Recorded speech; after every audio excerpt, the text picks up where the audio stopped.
Instagram, and we're live on YouTube and Facebook. We're filming from the house today. I hope everybody's doing dandy. We got our deer head in the background. Crystal killed that deer. Where are you seeing that? Because it's not on that wall. It's on Instagram. Oh. There it is on YouTube and Facebook. That's my first deer. Not everyone loves that, but it's fine. Anyways, the book is dope. I like it. I'm excited to hear people's feedback on that book for sure. All right, so we're gonna dive. Let me get a drink first. I'm thirsty. Just got done with my run. All right, so we are gonna talk about stearic acid. I've got some notes pulled up here. Let me pull those up.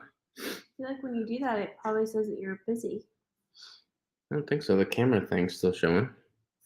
If you're watching YouTube and Facebook, if I pull away from the screen, does it show that I'm busy or does it work just fine? Hopefully it works just fine. All right. Your buddies are texting and taking over my screen. Taking over the screen. All right. So let's talk about stearic acid for a little bit. Stearic acid is an 18 carbon bond fatty acid. So you've got like linoleic acid, you've got lauric acid, you've got palmitic acid, you've got stearic acid, you got all different kinds of fats. Stearic acid is one of the most stable types of fats in the sense that it's got that longer carbon bond, which means it's more stable. With something that has like a polyunsaturated omega-6 fatty acid, for instance, it runs the risk of being more inflammatory because it's not as stable. The longer that carbon chain bond, the more stable it is. It's also why it's more shelf stable and doesn't melt. So like butter, it's got a shorter fatty chain. So if you put butter in the palm of your hand, it'll melt. Whereas if you put stearic acid in the palm of your hand, it will not melt. That's why the bricks, which are made predominantly from stearic acid, are shelf stable at room temperature. That's one benefit. Also, let me go look at my notes here. So stearic acid is Greek from the word steer because it is highly concentrated in beef suet. So like suet, like that kidney fat, that suet fat also has the same waxy texture as stearic acid. That's what it's made from. Cacao butter, like I said, is in the bricks. It's got about 34% of it is stearic acid, whereas beef suet, which is the next highest, is about 30%. So cacao butter's got the highest percentage of stearic acid of any of the fats found naturally in nature. Naturally in nature. It's kind of like an oxymoron. The other interesting thing about stearic acid, it is shown to be pretty much like cholesterol neutral. So it doesn't have a negative effect on your LDL cholesterol, whereas some other fats can increase cholesterol. Stearic acid has been shown to not have a negative impact on cholesterol numbers, which is pretty interesting. There's also another study published in 2018, I think, that shows, and I don't know how much of this is legit, this is what the study shows, but there's not been a whole lot of research on this, that stearic acid signals mitofusion activity, which can potentially increase your mitochondrial health. Don't know a whole bunch about that. I'm going to dive into it. There's also work done by Brad and Marshall, A Fire in a Bottle, that shows that stearic acid basically makes the adipocyte, the fat cell itself, more insulin resistant. So in the context of our body, we want to be very insulin sensitive. In the context of the adipocyte, the fat tissue itself, we want that to be more insulin resistant because we want it to be less likely to hold and harbor more fat. There's been some research that shows that stearic acid does just that within the adipocyte itself. It's also just a really good energy source. It doesn't really cause any GI distress. Like if you load up on MCT oil, you may have some gastric distress, whereas if you do that with stearic acid with an equivalent calorie load, you shouldn't really notice that gastric distress. So that's some high-level points about stearic acid. You got anything to add? No, I think you covered it all. All right. We got any questions on the IG? There are some questions on us with YouTube and Facebook too, y'all. We're just kind of laid back. This is a good question. How are you planning on prioritizing sleep when the baby comes? I'll tell you, I'm going to go sleep in the other room while Crystal is breastfeeding in the middle of the night. That is actually our plan. I'm just joking. It is actually our plan, though. I am going to just be breastfeeding, and We're going to hopefully let Robert sleep more. He is still going to have to sacrifice some of his sleep, but That makes me sound like a terrible no, it dad. doesn't. It does. You can't feed him. Stop. But there are things that Robert is going to have to do that would be really helpful for me. Change diapers. Yep, changing diapers, holding him, feeding me, all the things. But Robert is going to be working like his normal, so it's going to be more important for him to be able to be functioning, and me and Rigel can sleep on and off until we figure things out. Hopefully he sleeps. But honestly, like if you actually look at studies of mothers and mothers' sleep, our bodies are meant to do this. Our bodies are made to do this. Like there is babies don't just sleep. People think that babies are just gonna sleep through the night if they train them to sleep through the night and all of these things. And that's not a natural instinct. They're not naturally supposed to sleep throughout the night. When they're born, their stomach is the size of like a marble or something. It's so small that they go through the milk so fast that it fills up, but then it gets full and you have to feed them again. That's very natural. So as a mother, yes, you're going to be sleep deprived and things like that, but we're meant and made to do this. I got us all messed up on the IG. Get out of here. Love Keto Bricks. Robin says, if you help change lots of diapers, that will help. Yeah, I'm definitely going to be changing bunches of diapers. Diapers and just making food for us and giving me a break and things like that. But yeah, let's talk about the baby. That's so funny. People want to know about talk him. about the baby. I was the only child who was breastfed. Wasn't breastfed, I think. Who wasn't breastfed. I am 280 pounds. My brothers are 130 pounds. Wow, that is really interesting. Correlation with the breastfeeding in that. They actually, I don't want to specifically get into this because a lot of people are like real touchy on the subject, but there's a lot of studies that say children who are formula fed actually have way higher chances of having like diabetes, heart disease, obesity, things like that further down the road. So I'm just saying that those are actual studies. I'm not saying that you're a terrible person if you formula fed, and it's not everyone. It's just there are studies that say that could potentially be a thing for some people. We need some questions on YouTube and Facebook. Y'all throw us some questions. Doesn't sound bad if you guys agree on it. Yeah, that's what I think too. There's no wrong way of doing things. There's no right way of doing things. You just got to do what's right for you as a couple. Have you stopped delivering bricks to the UK? No, we still have bricks going to the UK. We still have companies that ship bricks locally from the UK, so there should be no problem getting bricks in the UK. Definitely let me know if that's not the case. They said mine slept good when they were full. Yeah. Women's bodies are made to do it because it's their fault for eating the apple. Is it normal to have your LDL higher with the ketogenic diet being offset with a higher HDL level? That's oftentimes the case, yes. So a lot of times people, it's honestly not like a set in stone. I've seen some people who start a ketogenic diet and their cholesterol numbers automatically improve. I've seen some who they see an elevation in their cholesterol levels. It also depends on what you're coming from. So if you're coming from a standard American diet and everything was totally jacked up and you go keto, that's going to have a different outlook than if you were doing like a vegan diet and then you went, keto. Like what you were doing prior to going keto is going to have a pretty big impact on what you are seeing from a cholesterol standpoint once you are keto.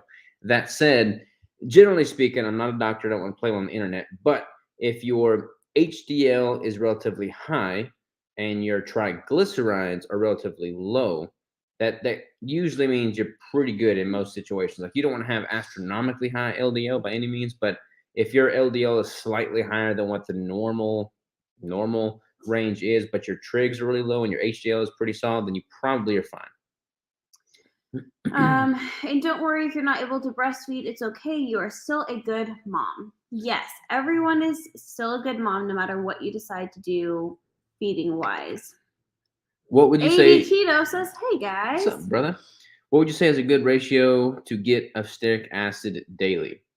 That's a good question. I don't know if there's like a set ratio or a percentage of your total calories that should come from stearic acid. I know that I'm getting a ton in eating a brick every day, so I know that I'm, covering all my bases there. So if you eat any of the brick or if you eat any beef suet, then you're probably good. But there's not really like a whole lot of. I mean, there's a few other good sources of it. I mean, you can Google it too, like sources of stearic acid, but beef suet, cacao butter, the bricks, those are all like the best, most highly concentrated sources of it.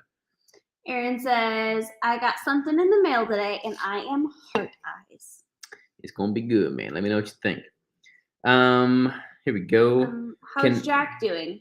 He's right behind us, grunting up a storm right now. He's crazy. Robert Martin says, can one eat too much protein, as in will it be converted to a fuel and stop the body using fat, especially in the case of OMAD? One can definitely consume too much protein to be optimal. I wouldn't necessarily worry about it in the sense of, an OMAD approach. If you're, he's really missing. I know. Let me put him outside. Anyways, so like there is definitely an upper threshold to protein to be optimal from a fuel standpoint. Protein is not a great substrate for fuel or energy. Like it's a great way to repair the muscle, build more muscle, replenish all of your amino acids and have that. You need protein for that, obviously, but you don't want to rely on protein for energy. You're either going to get your energy from fat or from carbs. If you're doing keto, you're going to get it from fat. And if you've only got so many calories to work with, as long as you're taking in optimal protein to cover the needs from a muscle building and recovery standpoint, then any excess is not really going to do you any good. Some people in the keto space say, hey, it's got a higher thermic effect of food, and that's true, but it's not like you're going to be able to just melt away your body fat if you eat more protein as a result of the thermic effect of food. It's not going to create that much of a difference in the grand scheme of, your caloric consumption for the day. Some people also say it's more satiating, and that may be true, but it's like pure protein in isolation is not necessarily all that satiating. Just as pure fat in isolation isn't necessarily all that satiating. You need to have a blend of both protein and fat. And everybody's going to have a different sweet spot to what they find to be most satiating. Like if you just eat chicken breast all day long, you're not going to be that satiated. I promise, I've been there. If you just drink olive oil all day long, you're probably not going to be that satiated either. So having that right, sweet spot is where you want to be. But you don't want to have so much protein relative to fat that you're not getting enough energy and you're relying on that protein for energy, because that is an inefficient process. I just flew through Fayetteville. Nice. Enjoying the book. Very good. Keto Greg, what's up? There he is. I tried to order and it said you don't deliver to my area. I'm in Scotland. It definitely do. Yeah, definitely. Feel free to email us. Ellen can probably get it figured out. If Ellen can't get it figured out, she'll get one of us. Yeah. But email us for sure. Yeah, email us info@ketobrick.com and we'll get you figured out. Maybe it's just an address error or something. Yeah. Mindset helps lots with breastfeeding. Believe in yourself and your body and your baby. Similar to mindset with keto and exercise. I fed my twins super healthy boys now. Yeah. Awesome. I do totally agree. It is a very touchy subject for a lot of people. But if you look at the science behind breastfeeding, there is a very, very, very small percentage of people who physically cannot breastfeed.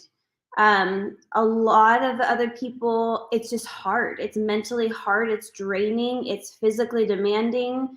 And people just choose not to do it. And that's totally fine.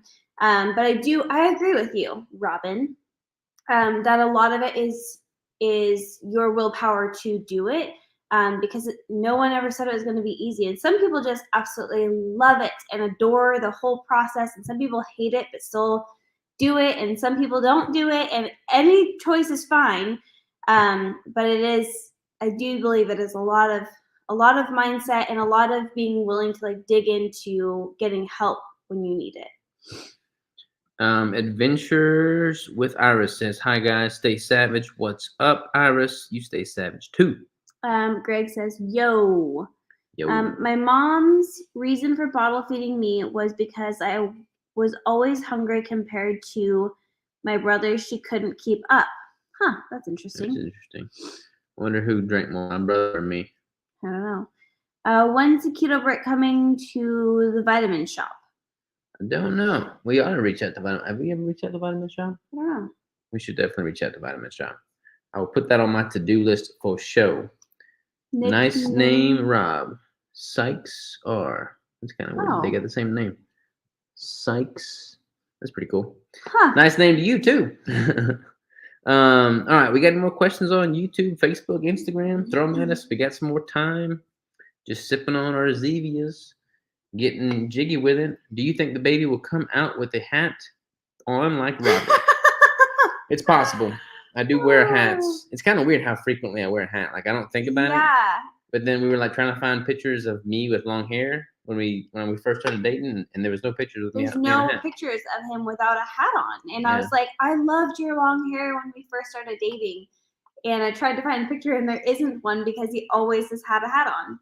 Yeah, Rob Sykes, probable. Yeah, it's a good name. It's a good name. Weird. It is weird. That's very interesting. All right. A small world. It is. All right, no more questions, y'all. We don't have a topic for next week either. Oh, here we go. We got when breastfeeding, make sure you have a good nurse in the hospital or when you deliver, make sure she is literally hands-on to get a good latch. Yeah, we're actually doing a home birth and we're using our midwife, and there's also a local lactation support that they'll come to your house and help you with all of that, which is wonderful. Pretty sure they're almost anywhere. Like we're about 30 minutes from like a good city, and they still will come out to our location. So there's definitely some options. Natalie says, hey, y'all, heading y'all's direction next weekend. Y'all be in Northwest Arkansas next weekend? It's the best place in the world. I like Northwest Arkansas. Robert. Bodybuilder with hair and chooses to wear a hat. I know. What's the LY mean? I don't know. That's what I was trying to figure out. We're not very good at the acronyms and what is LY? I have no idea. Emojis. Like we don't know what any of these emojis or acronyms Love mean. your bodybuilder with hair. No. This doesn't make sense. This doesn't make sense. Maybe it was a typo. Are you doing a water birth or just home birth for now? We are going to aim for a water birth, and if it doesn't work out, then it doesn't work out. It just depends on like what happens. But our goal is to have a water birth, and super excited about it. We need to have like a Q&A all about the baby. That's what we should do next week. Yeah. We should have a Q&A of all about the baby. Father-in-law lives close to Lake Washington. Very nice. We need to go to Lake Washington. My hair's thinning. Oh, so I was like thinking. So yeah, I've just got crazy hair. Like my hair's just crazy. I need to get a haircut. Congratulations. Thank you. Lake Weddington. Yeah, I was wondering like Lake Washington. Yeah, I was like Washington. I don't know where that is, but I don't know a lot of where things are. But maybe it was like maybe there's a Lake Washington, so I didn't want to sound too ridiculous. But I do know where Lake Weddington is. What are you drinking, Crystal? It's the same thing as Robert. It's the orange Zevia, but I put cream in mine. Don't let it out to you. It's all breast milk. We're talking about breast milk. That's what it is. Get your colostrum. Sorry, autocorrect. All good. Like Weddington's pretty nice too. Are you doing any pain meds? Nope. That's not the plan. Yeah. As long as we can do no medicine, no hospital, we will do it. Yum. Yeah, it's so good. This is like one of my favorite little snacks. It is pretty good. Snack. Zevia and heavy cream, and that's all you need.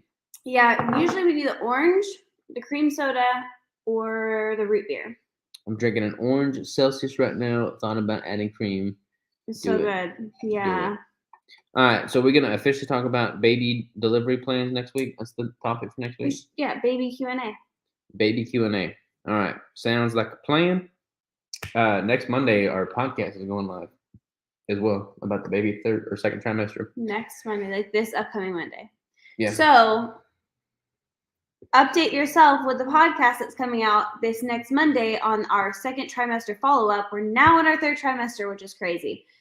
And then we'll do a Q&A on Wednesday for any questions that come after that. Also, we have some news coming out on Friday about something that's launching on Sunday. I don't want to give away any secrets, but it rhymes with Flick, and it's a new flavor. We got a new Flick flavor. So weird. All right. Because weight training while fasted increases HGH, is there a benefit to waiting longer period of time for post-workout meal? That's a good question. But the thing is, like, if people fast too long to try and increase HGH, then they run the risk of being in a caloric deficit or not as much of a caloric surplus. And the downside from a muscle building standpoint of not being in a caloric surplus is going to far outweigh the potential upside of an increase in HGH from fasting longer periods of time. So I would always prioritize making sure you're eating enough calories overall to put yourself in a surplus, rather than trying to pick up pennies on the dollar, so to speak, by increasing HGH from too much fasting. If that makes sense. They said you might need them unless the baby has your head and not Robert's. Saying you have a big head. Oh. The baby meds. Actually, I was almost 10 pounds as a baby, so if we are lucky, it will be more like Robert and not like me. I don't know how heavy I was as a baby. I just held my birth certificate this morning. Does that tell me? I don't think so. I don't think so. Keto Greg says bricks. That does rhyme with flicks, so it's possible. Flicks, Ricks, bricks. Yeah. We have a new tick flavor. All right, y'all. Well, that's the plan. We're going to talk about the baby next week. We got a new brick launching this weekend, and we got the podcast on the second trimester going live on Monday. It does make sense, but when does high HGH kick in while fasting? It's going to be a little bit different for everybody. I think some studies show like an increase in HGH at 14 hours. I have to go back and read the study.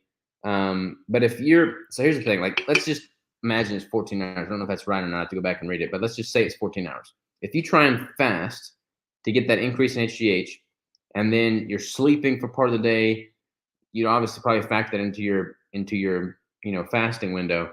But if you're trying to be in a caloric surplus, which for me would be about 3,300 calories, and if I'm trying to sleep, get enough sleep, and then fast to optimize HGH production, and then I'm trying to eat 3,300 calories in a day, I'm running out of time to get those calories in, and I run the risk of not consistently being in a surplus, and that's just not going to be optimal. So I would prioritize, getting the food in more so than trying to optimize the fasting when the goal is muscle building. There's one last question out there. Thank you for talking about eating enough calories. There's not enough emphasis on this. Yeah, I've really been trying to, drive this point home, because everybody's talking about protein-sparing modified fast, eating 700 calories, eating 400 calories. Fasting.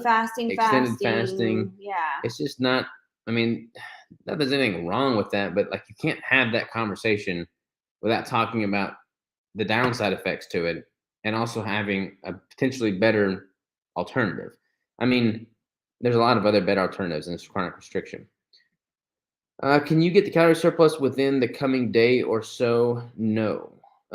You could, but in my opinion, that'd be less sustainable. So we'll use myself as an example again. Let's just say I'm eating 3,300 calories to be in a surplus. All right.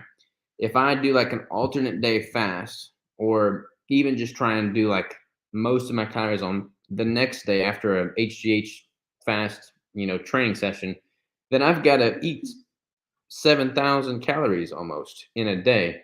And I wouldn't be able to do that regularly. Like, if I tried to do alternate day fasting to optimize HGH from a fasting period, and then stay in a caloric surplus for the week's average, and then eat 7,000 calories every other day, that'd be very hard for me to do. And I'd have a bunch of gastric distress, and my body would likely not be able to absorb all those nutrients because I'm having so much gastric distress. And that's not good either. I think most people, when they fast and then they eat normal the next day, and then they fast and they eat normal the next day. But that's not exactly what we're talking about. So it wouldn't be optimal. Yeah. If you take the whole week into consideration as an example, Thomas Alara, I think, was talking about it in one live UPS. What's UPS? Ups, UPS. Yeah, I mean, the main thing is to have enough calories to be in a surplus for the weekly average. But I mean, for me, like I would not want to eat every other day and then try and eat 7,000 calories in the eating days just to fast on the fasting days. Like that would be less sustainable for me. I mean, some people might prefer that, but I don't think it would be optimal for most. So it's going to kind of depend on the individual. Danny Vega just jumped on. What's up, Danny Vega? All right, I'm going to call it a night here. I gotta get a shower. We got a meeting. I get it. Makes sense. Thanks. You betcha, Adrian. Have a wonderful day, and thanks for the question, man. Love you too, Rockstars. Crystal, our episode came out today. I'll share in the morning. Oh, yay. That's exciting. Boom. I'm gonna listen. I'm also going to be on Colt Milton, thank you. I'm going to be on their podcast, him and Taylor, tomorrow. I don't know when it'll go live, but we're filming it tomorrow, so that'll be fun. It will be fun. All right, y'all. Ta-ta for now. Later. Love ya. Adios, amigos and amigas. See ya.